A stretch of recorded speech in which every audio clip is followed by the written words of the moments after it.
In 1373, a woman lying on what she thought was her deathbed received a vision that still reverberates today. In this vision, Julian beheld the full glory of God in the person and face of Jesus Christ, who she would also refer to in this beautiful text as Mother Christ, the all in all, the great expanse of cosmic creation is just waiting for us to empty ourselves into him. And thus became the first prophet to write in English. She wrote beautiful prose and poetry and so many powerful prayers. It's a shame that so little is talked about her today. And when it is, it's just a general quote here, there, or yonder. Usually just the quote, all shall be peace, which is a lot to say for a woman who lived through everything that she did. So today we're going to be talking about The Revelation of Divine Love by Julian of Norwich as we walk together down Creation's path.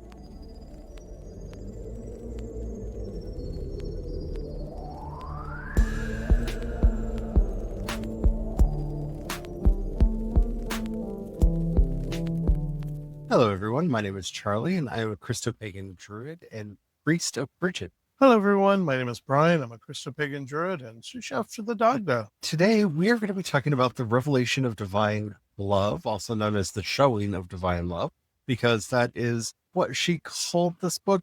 We are going to be referring to it and even quoting from the translation by Mirabai Starr. And I know you're thinking it's written in English translation. We'll talk about all of this in just a minute. But before we do, if you haven't already, don't forget to like, subscribe, follow, whatever the terminology happens to be on whatever app you're listening to us on.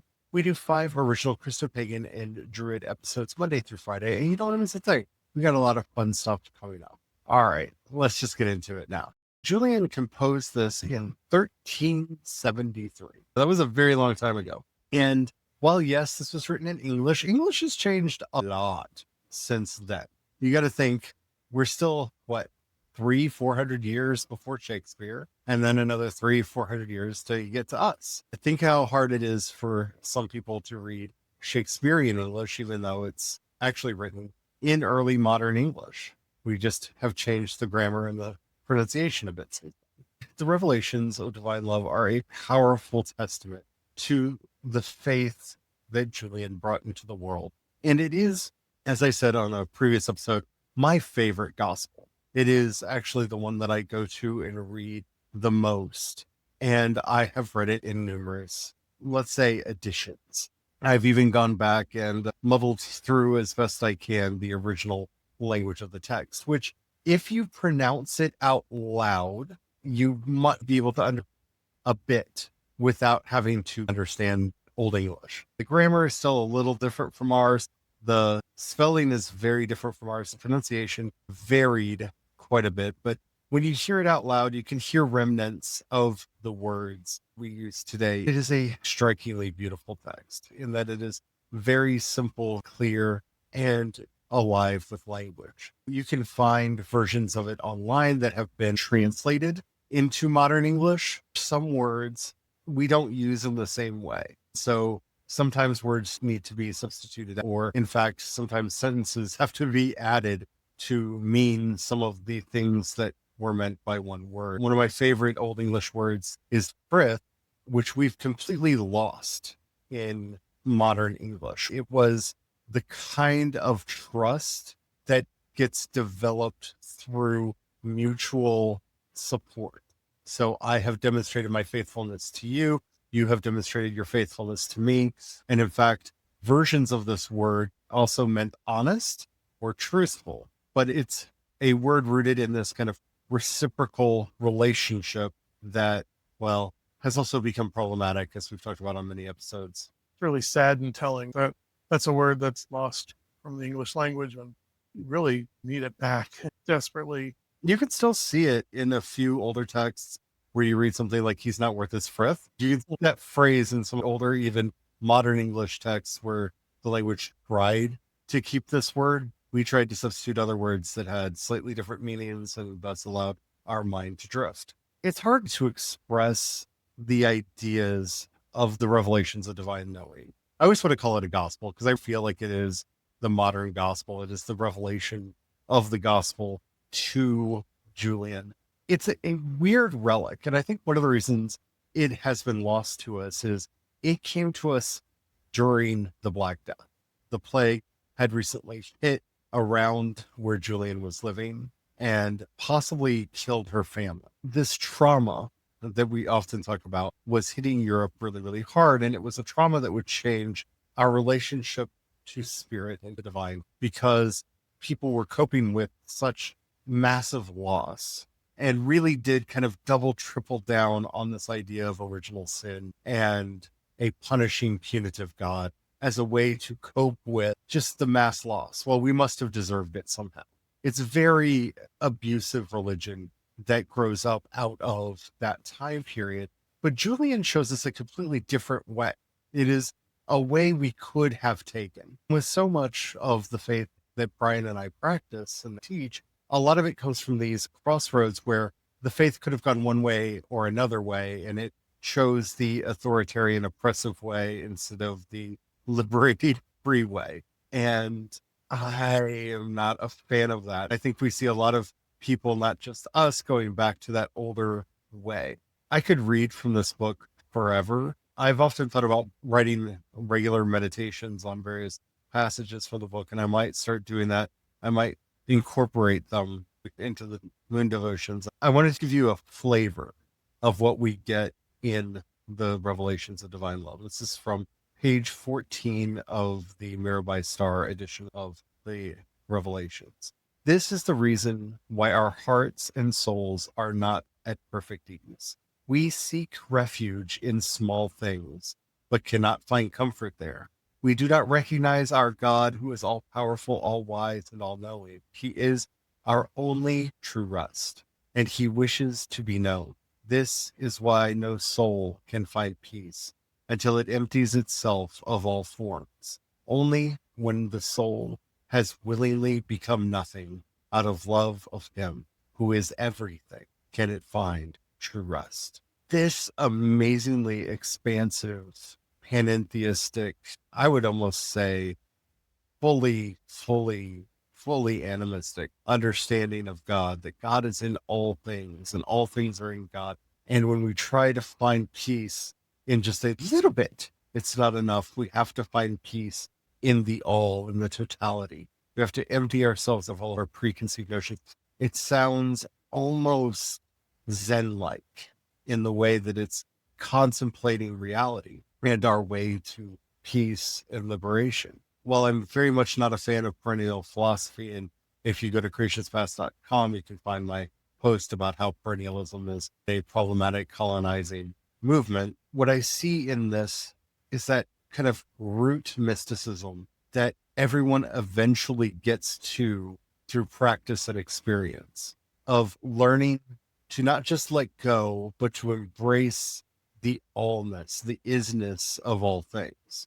That this is the ground that we are all a part of and that we are all connected to, that interspirituality that we all find when we dig deep enough.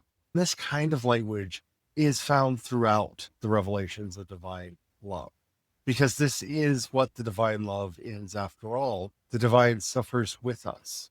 We are not alone in our suffering because the divine, who is everything, is suffering along with us. It's in understanding this interconnectedness that we have goes beyond anything that we can imagine and anything that we could ever truly hold on to. It's a really powerful vision of the world and the faith. It really is. It's something that many of us need to be reminded of nowadays, that interconnectedness. So many of us keep choosing to do things the hard way and choose suffering.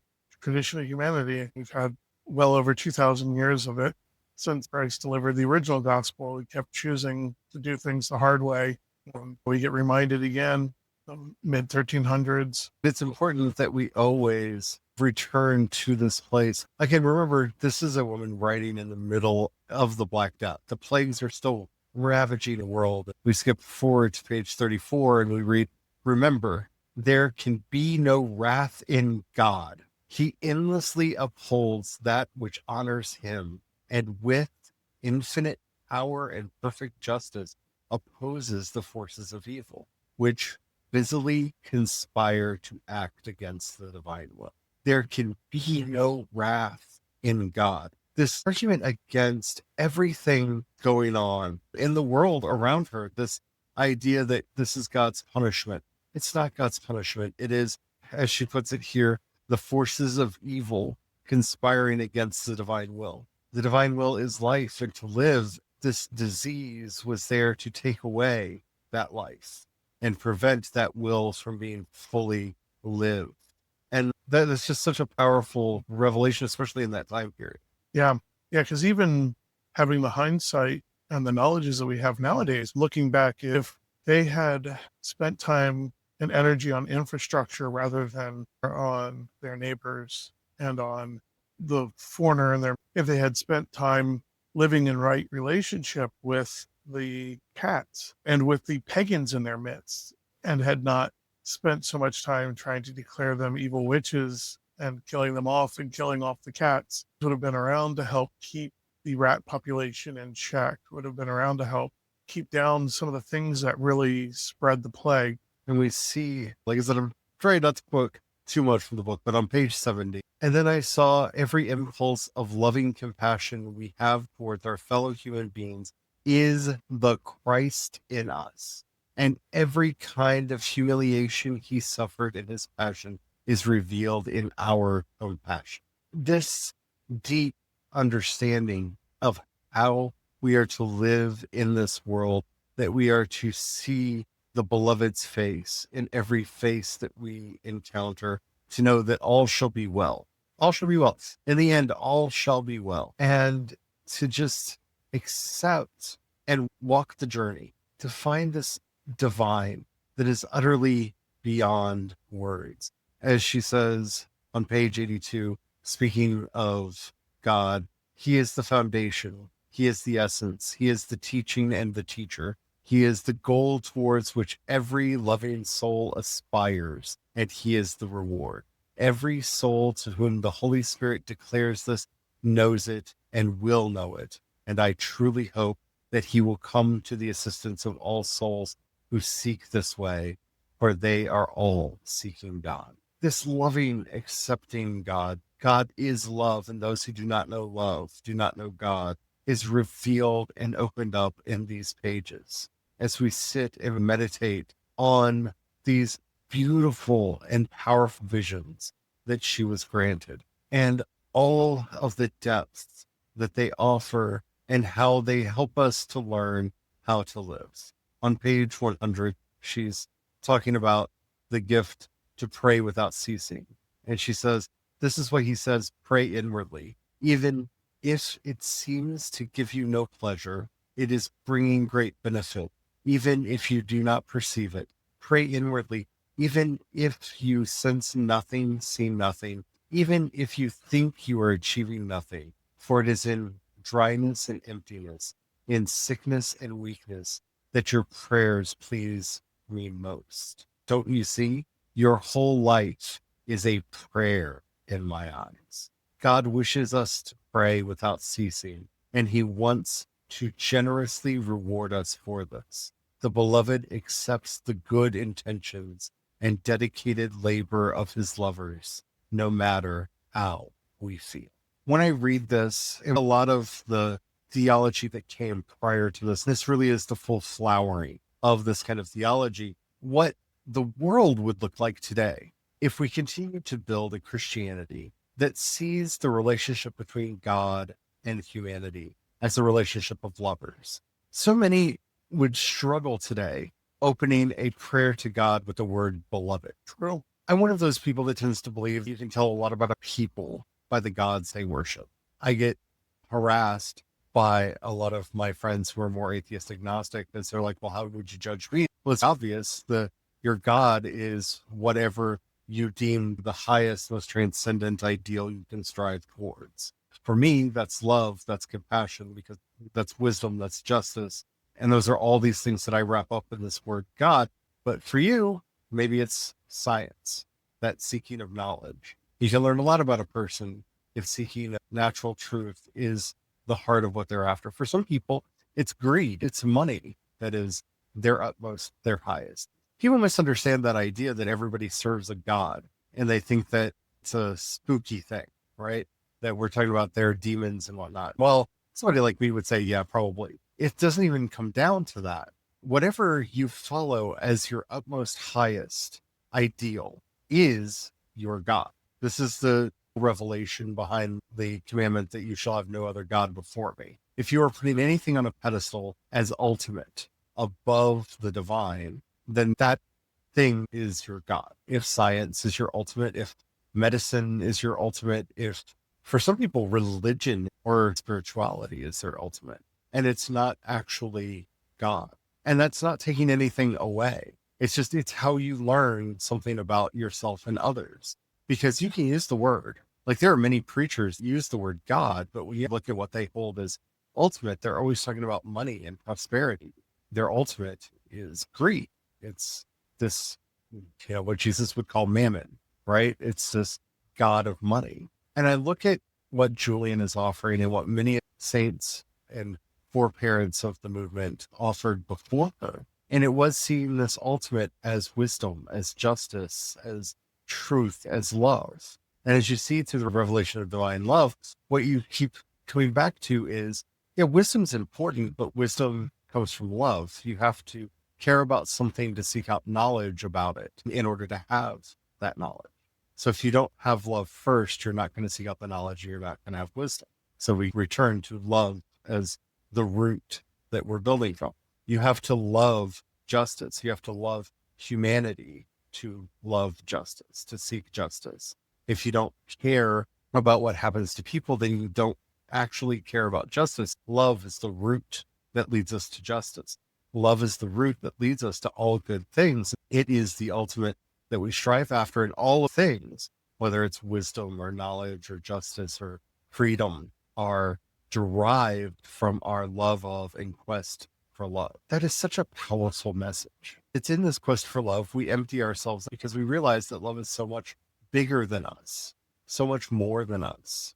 And we go through this process of self-emptying till there is nothing left in us but love. When we enter that state, we enter this union, this blessed union with the divine. Love and lover indistinguishable in tight embrace. And that's where we find true peace. That's where we find ease. And that's why nothing else fully satisfies, because it's just taking a little bit. If we want to find peace, we have to embrace the whole, embrace the totality. And our brains, our minds can't fathom anything that big. And so we make the word God, and we've loathed. I wish we lived in a world where the revelation of divine love had won the day, that it was preached from every pulpit. Because every time I go back and I reread, I'm like, why isn't this the catechism? And in a lot of ways for me, my Christian faith derives from the Gospels and the revelation of divine love. It's not as simple as all things shall be peace, so you just kind of live and let live. It's a book about this process of learning to love so purely and so greatly that we follow the path towards all wisdom and all justice and all caring and concern and taking care of one another. In our love for one another, we can see the Christ, the truth in what we're saying and what we're doing. It becomes manifest into the world in this real and vibrant and living way. And I wanted to just take some time, because I've been referring to the revelation of divine love a lot, to just dedicate an entire episode to it. So that if you've never read this book, there are many free versions of it that you can get online. And most of them are pretty good. The thing is, they're going to be locked into the time period that they were written, or sometimes previous. There are some from like the 1920s where they're really trying to King James English the translation. So they're trying to write in a much more stilted, archaic form, which is weird because that's not trying to maintain the original at all. Because the original is, like I said, was written in a very different version of English than what we use today. I do love the Mayor by Star edition, but they're all good. Like I said, if you want to give your hand at trying to read the original, it is available online. Don't get too discouraged. Marvel at how much the language has changed since she wrote. It's helpful if you haven't studied Old English, if you know German, because English is still very much a German language at this point in time. So that helps you out a little bit more, but it's diverged enough. It's not a Germanic language anymore. It's becoming its own thing. The sentence structure and everything else is much more reminiscent of German than it is of modern English. But definitely check it out and let me know what you think. If you've ever read Julian before, or if this is your first time hearing about her, I would love to know your thoughts. You can always leave us a comment and let us know, because I love reading your comments. If you're listening to us on YouTube, Spotify, or CreationsPaths.com, you can leave a comment right there. If you're listening to us anywhere else, even if they say you can leave a comment, they don't notify us, so we won't know. But you can leave a comment there anyway, because engagement is magic. And then head over to CreationsPaths.com, click on chat, and you can leave a message there, and we will see it, and we will be able to get back to you. While you're there, if you happen to have a few dollars, you can pass our way. We offer monthly and annual memberships. You can also support us on Patreon and Ko-fi. I am CE Dorset on both, and you can support us using the Cash App hashtag CreationsPaths. Thank you to everybody who does that. We are ever so grateful. Thank you so much. You all really do help us keep the lights on, keep a roof over our head, and food on our table. If we've ever said anything that's helped you out, please share it with others. That helps us out more than you know. And as we're heading out today, I glance over to my altar and I see the beautiful statue of Julian, who received the great revelation of divine love, that in these showings you got to see into the heart and the mind of God and reveal it to us in a way that is still so vibrant and powerful to us today. Help us to discover that compassion deep down within, so that we may learn to live in that loving and bring it truly and faithfully into this world. Compassion doesn't come naturally to all of us, but you have shown us a path and a way to bring it alive and to help us find that peace and ease that we all seek and crave. Open our eyes to the divine loves. Amen. Amen.